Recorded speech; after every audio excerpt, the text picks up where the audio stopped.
Yeah, so we are here at the conference, The Return of the Aesthetics in American Studies. I'm Laura Bieger from the University of Groningen. I'm speaking with Elisabeth Bronfen from the ETH Zurich. No, the University Zurich. Sorry about that. Yes, and we've just listened to your talk on the aesthetics of seriality and what you're especially interested in this topic is how it allows you to think about the relation between aesthetics and politics. And you describe the aesthetics of seriality in terms of decentering, rupturing, dissolving, these kinds of terms that for me bring to mind a kind of modernist aesthetic of the avant-garde.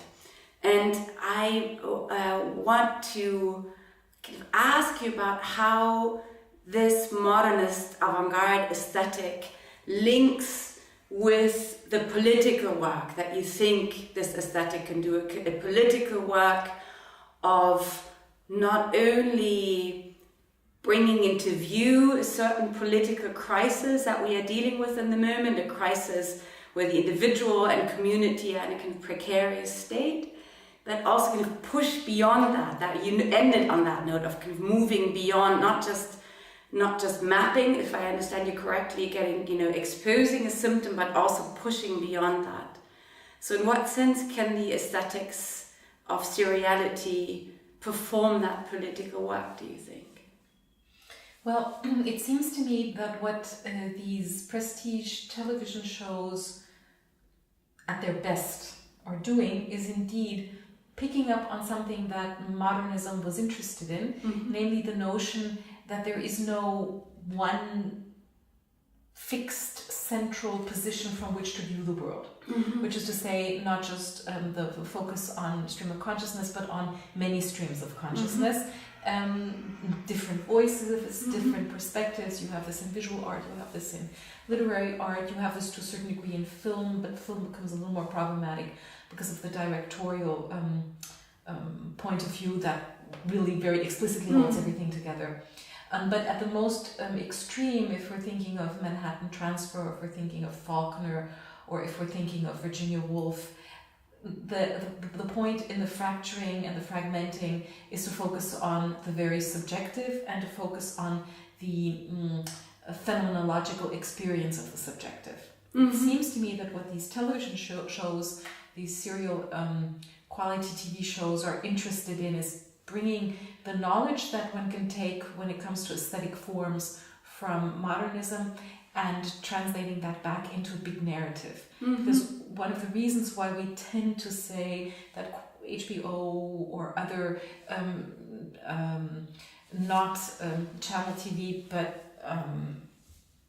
prestige television shows remind us of 19th century novels is because they have big narratives to tell. So the connection between ideology and form that I'm interested in is a connection that, in a sense, Frederick Jameson already made in the 80s, which is to say that the form itself is a form of ideological statement. And so here you have a big narrative that's being told that brings many different characters into play with many different parallel lives that sometimes come together and sometimes really stay parallel, and then some disappear and some don't disappear, as another way of thinking about what would the community look like. What would the polis, what would the city look like as a miniature for the nation? So the fracturing is always a way to try to understand that the American nation at the moment has many different parallel but also sometimes colliding stories. Yeah, that makes sense. So, and is there, in your view, a contradiction? Because avant-garde was always kind of an enterprise of non-commercial art, right? And of course these serial television formats, Westworld, even The Wire, is less. I mean, but HBO is also, of course, a commercial television station. So what if serial narrative or serial aesthetics is the most recent incarnation of an avant-garde aesthetic. How does that sit I don't with? I think it's if we want to talk about incarnation, it would be an incarnation of the moral imaginary of the classic novel, using avant-garde techniques, because this is a more appropriate way of telling this narrative than telling it in a far more straightforward manner. In part because it's television format, which means it's a format of either 20 minutes or 45 minutes, and sometimes that even means there are interruptions because there still are ads. So it's more, the avant-garde is more on the formal level, but it's not the fact that this is commercial is unimportant. On the contrary, film is always expensive, and this is not ABC, NBC, but it is a form of television that wants to reach as many people as it possibly can, that wants to and needs to get prizes, so it has to be commercial. And I would say precisely because it's commercial, it can be thought along the lines of an ideological discussion, because it means that enough people have to be watching this and have to be interested in it over a period of years. I was actually thinking, and I want to come back to a point that you made actually in our discussion after your talk, about the specific properties of the ending, of closure, specific demand of closure that comes along with serial narrative.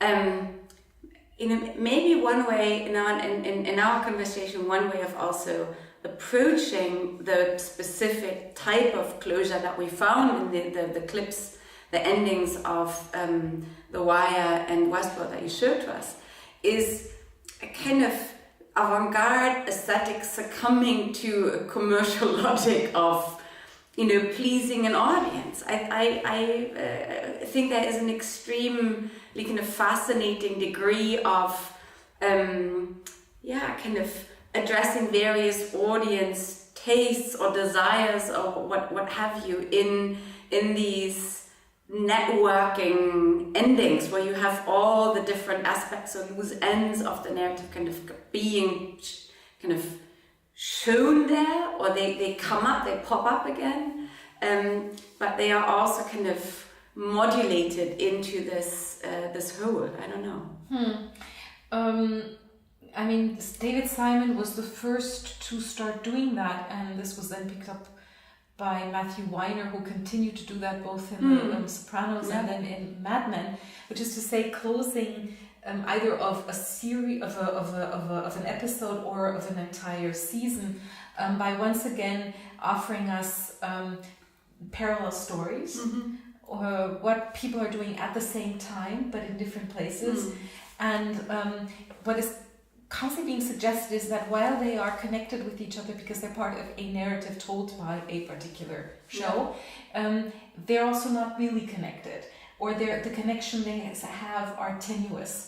And in a similar manner, when you have a closing episode that works by virtue of montage, the suggestion is they were connected at a certain point and they will no longer be connected, or might be connected, but we are not going to be seeing them again. Where do you put the moment to say, okay, this is where we can just pull it all together in a very fragile manner?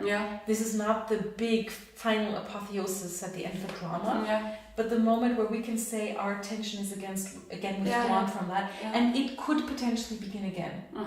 Let's end on a note of addressing politics again, because you mentioned, I think this was also in Q&A, you mentioned that there is or one way of approaching this affinity or popularity of this format of serial narrative is that it gives form to a perpetual mode of crisis in which American culture likes to describe itself, or Americans like to describe themselves.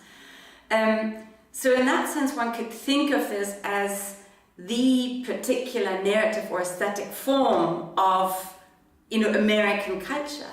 And that has made me wonder whether democracy is actually the kind of political order, that describes itself, or that leads to this perpetual form of crisis, evolving crisis, resolving crisis. I mean, it's a very key aspect to American culture, what Simon Berkovich called the American Jeremiah, that you have to fall, or you have to lose something in order to regain it again. This would also be Stanley Cavell's reading of Emerson. Only if you go away from home can you return home. If you recognize, only when you recognize that you've something lost can you regain that which is lost. And that also is a crisis. So crisis can be either a moral moment where you are challenged and you have to make a decision and then something is resolved. But of course that decision can never be finished. Again, to invoke Emerson with his notion of America, achievable but not yet achieved. And on a similar level, one could think about the way political events turn into coherent narratives, is to suggest that there are problems that one is faced that pose a crisis to the nation, that pose a crisis to democracy, that pose a crisis to the republic, and that some or other have to be resolved, but only because they emerge do we even realize what is at stake in the nation or the polis or the republic.